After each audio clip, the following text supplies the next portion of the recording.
Hi, my little babies. Welcome back to another episode of What the Smut Book Reviews. Please ignore all the rabbit fluff that's literally floating around my face. Anyways, in today's video, kids, we will be reviewing this book. This is book 2 in Catharina Maura's Off Limits series, and it is called Dr. Grant. Now, I love the way these books feel. I can't stop doing the thing that I used. Remember when I used to do the thing?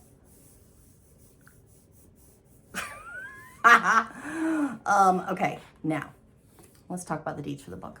This book and all the books in this series, there are 4, are currently free to read with KU. If you want to purchase this book for your Kindle, you can get it for the price of $5.99. If you want this lovely trade paperback that I'm holding, you can get it for the price of $14.99. $6 for the ebook. $15 for the actual book. You should just go ahead and pony up the dough for the physical book. Because honestly, I don't want to pay $6 for an ebook. Sorry, no offense to Catharina, but in general, for any author, if I'm gonna pay for a book, if I'm gonna have to pay for a book, it's if it wasn't free to read in KU, or if I didn't have KU, and I have to pay for the actual ebook, $6, and then the physical book is only $14.99, I'm gonna buy the physical book. Because obviously, $5.99 for an ebook, I don't think is pricey, but it is higher than a lot of other books that I've seen. Most of the other ebooks that I've seen range $3.99, $4.99, $5.99. I mean, it's $1, but at the end of the day, the authors can charge whatever the fuck they want, right? So there you go. I will read you guys the blurb. No. Before we get to that. This book is also available in audio. The audio is narrated by Maxine Mitchell and Teddy Hamilton. I listened to this book when I was on Teddy Hamilton overload, and it added to my Teddy Hamilton overload. So my previous videos, whichever ones they were, where I was ranting about too much Teddy Hamilton, I'm not going to do it in this one because I have had a little Teddy Hamilton break. But Teddy Hamilton, okay? I'm not saying he's not a good narrator. I like his voice just fine. I've just listened to 20 back-to-back books narrated by Teddy Hamilton. And after a while, the characters kind of start to bleed together. It's something about voice recognition. I'm sorry. Now, according to Amazon, this book has 294 pages. According to Candace, who's holding the book, 287. So I was cheated out of 7 pages a book? That could have been an epilogue. Amazon. Okay, so I'm going to read you guys the blurb, and then I will read you my notes, and we'll be done. You'll be free of me. So it says, Dr. Noah Grant's dream job at a prestigious private college came with 3 rules. Don't sleep with the students. Don't sleep with a patient. Stay away from Harold Astor's granddaughter. Seems easy, right? It was. Right until Amara Astor walks into his office with one of her own inventions, a toy, stuck inside her. She's a patient, a PhD student, and she's Harold Astor's granddaughter. She's entirely off limits. Getting involved with her puts his promising future at risk, yet he can't turn her away. Not when doing so means she'll find someone else to test her crazy inventions with. That's the entire blurb. Okay, now I'm going to read you guys first the characteristics that I wrote down for the 2 main characters, which are Noah, or Dr. Grant, and Amara. Okay, for Amara, I wrote college student. invents sex toys, still lives at home with grands. When I say grands, I mean literally grandpa, because there is no grandma. I don't know where she is. She must have died. I said that so flippantly. Sorry. Best friend Leah. Leia. Anyway, for Noah, I just wrote doctor, parents murdered, sister Aria. Okay, you will remember from the first book, Aria was the main female character. She was also known as Nyx. She was like a hacker vigilante. And this is Noah's book, which is her brother, older brother. Okay, I'm gonna read you guys what I have from my notes. This is what I wrote down. Noah in danger of losing family home due to clinic firing all doctors after main doctor retires. Gets interview with clinic on private college campus. Amara working on new suction-based sex toy. Tries it out. It gets stuck inside. Doesn't want to go to family doc because family doesn't support her ambitions. Plus, I feel like it would be very embarrassing to tell your family doctor, who you know is going to repeat to your grandfather, that you have a sex toy stuck inside you. Goes to campus clinic, meets Noah. He helps her get toy out, while also giving her multiple O's. They have chemistry. Later, finds her having a panic attack outside building where his gym is. Her father has texted her after years of silence. Mother left family for father and got disowned and cut off. Then father left them. Noah helps her through panic attack. Later, invited to charity gala and dinner at grandfather's house. Both times, he has to watch her with her ex. Grandfather trying to set him up with another doctor. Tells him to stay away from Amara. He warns him many times to stay away from Amara. She ropes him into helping her try out new toys under guise of needing medical supervision. He starts to become possessive. Her main investor pulls out, so he calls in a favor with Grayson to get her funding for company. Takes her with him to visit sister and have interview with Gray. They decide to invest. She tells Arya she's in love with him. They stay 1 week as a couple. They agree while they're away for 1 week that they will give their relationship like a no holds barred type rule. They can do whatever they want. They can treat each other as if they are legitimately together in a relationship. After the 1 week is up, they go back home. They separate. Right? Okay. Go back home and she says they need to be just friends. Doesn't want to risk him losing grandfather's backing.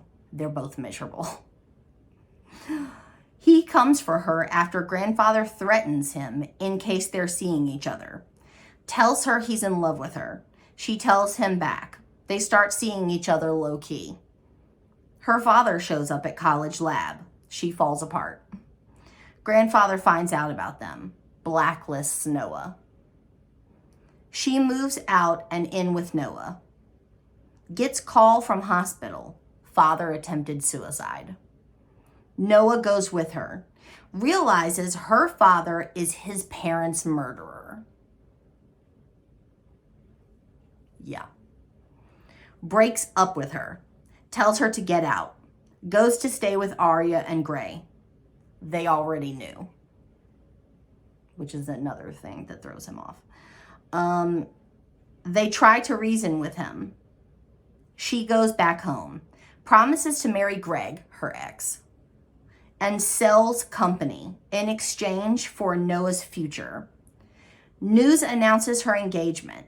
He goes to cemetery. Asks for a sign. Gets home and box falls over at open window. Mother's engagement ring falls out. He busts up her engagement party. Professes love and proposes to her in the middle of the room. She says no. We'll give them a try, but won't marry him until issues with family are worked out. He comes around to tolerating her father, proposes 3 times, and she finally says yes. Epilogue. They get married. Grandpa walks her down the aisle.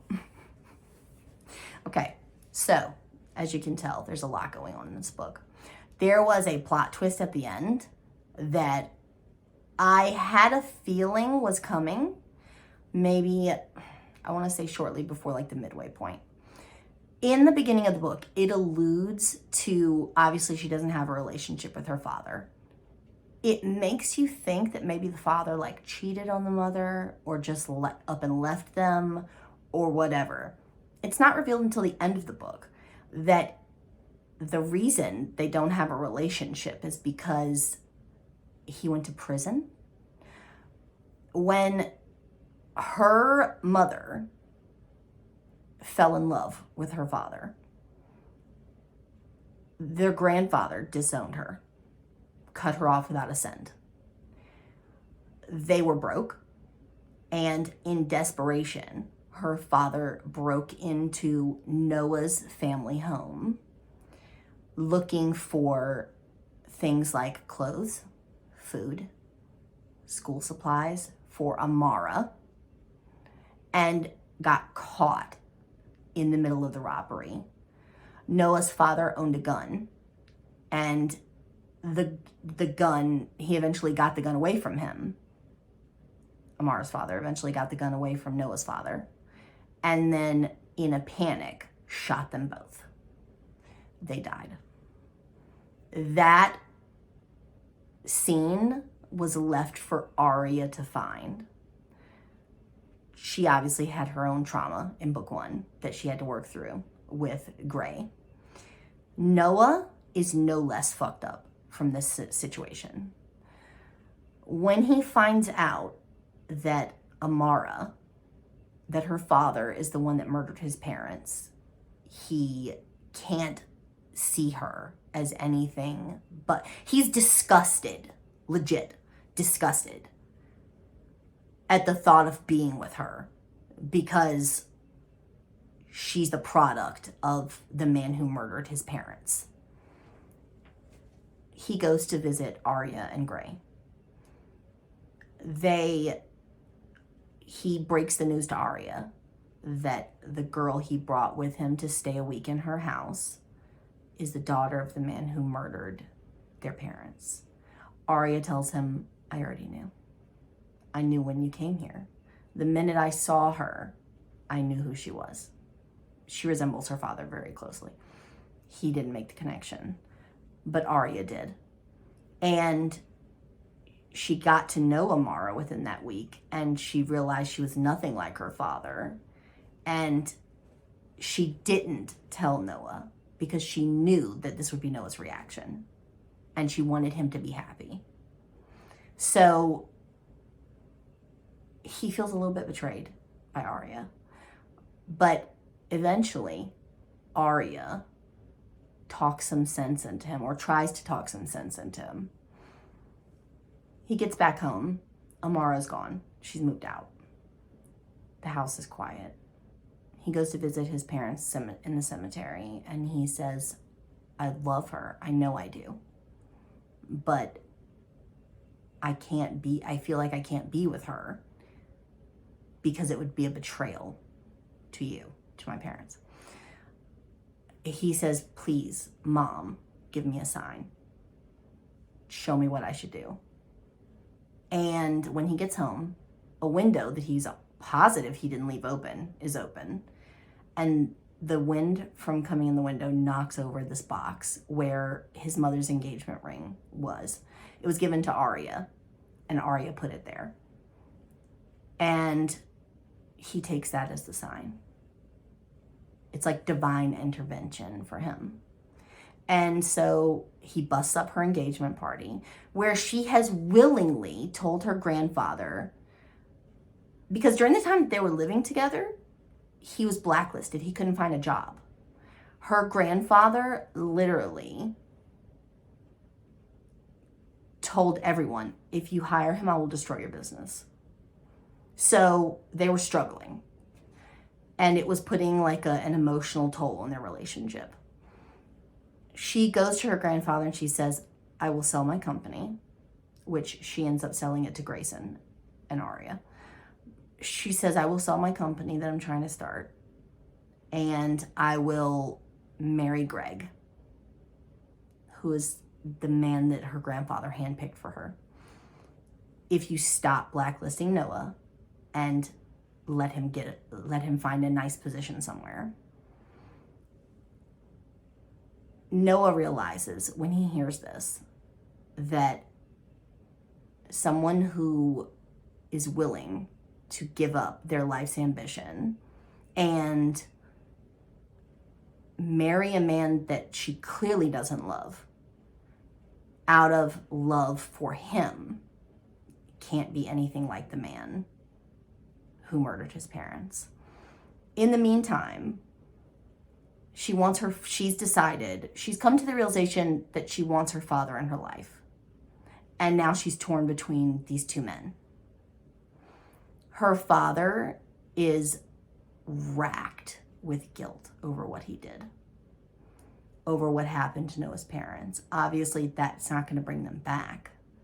But the fact that it was an accident and it wasn't just cold-blooded murder makes it more tolerable, and for Noah anyway. And after talking to Aria, and Aria letting him in on the fact that after this guy was released from prison, she dug up everything she could find. She watched him. She knew that he regretted what happened, that he was miserable over it, that the fact that his daughter had cut him out of her life because of what happened made him literally suicidal. And so Amara realizes she wants a relationship with her dad. She can't marry Noah. She can't be with Noah if they can't work out that situation. For her sake, he meets with the father and talks to him several times. And seeing the regret on his face and listening to his words of legitimate misery brings him around. And he begins to tolerate his presence. And he's able to be in the same room with him and have dinners with him, and for Amara's sake. And at the end, she finally agrees to marry him. Now, the end. Okay. I literally wrote in bold script in my reading journal, hated her grandfather. Fuck him. Everything, in my humble opinion, everything that happened, terrible. Everything that terribly happened to Noah was directly related to the grandfather. If he had not been such a piece of shit, and yes, I'm going to say he was a piece of shit, even though at the end he comes around to their relationship and okay, no, I'm sorry. That redemption arc did not work for me. I hated him. Not only the fact that he was blacklisting Noah and being so heavy-handed in Amara's life, but the fact that everything that happened to Noah and Aria, everything with their parents, with the murder, I blamed him for everything. If he had not cut his daughter off and made his daughter move out and disowned her and basically done the same thing that he did to Noah to Amar's father, wouldn't let him get a job anywhere and made him literally desperate enough to rob a home. If he hadn't done that, none of this would have happened. So the entire book, I hated him. Even up to the end, where he's apologizing to Noah and he's yada yada. No, go fuck yourself. Okay. So yeah, I had really strong feelings about him. Otherwise, the book was really good. I really enjoyed it. I will continue with the series. There are 2 more books in the series, which I'm excited to read. Overall, I would give this book a solid 8.5. I thought there was a really good plot. Character development was really good. It had like that as a friend on Bookstagram would say, that third act breakup. It had that sense of urgency at the end. Like, I have to get her back. I have to do, you know what I mean? Like that gripping sense of drama that you really want in a good book. It had that. I really enjoyed that. And yeah, so I would definitely recommend this book in the series to other people. If you're not easily triggered by murder, I mean, I don't know. If you're not easily triggered by those things, check trigger warnings just in case. But overall, the books have really good plots. I really enjoyed both books in this series so far. So yeah, I think that's it. If you enjoyed this video, if you like me and you like my channel, please consider subscribing. I really appreciate it. If you would like, you can follow me on social media. I do have a members only Facebook group, an Instagram, and a Twitter. I will link them all in the description box below, and I'll put a little banner here on the screen for you guys to see. If you're interested in checking out some of my bookish merch, I do have a Teespring shop, and I will link that down below in the description box and put a little banner here on the screen for you guys to see. And yeah, I think that's it. I love you guys so much, and I really appreciate you joining me for another video, and I'll see you in my next one. Bye.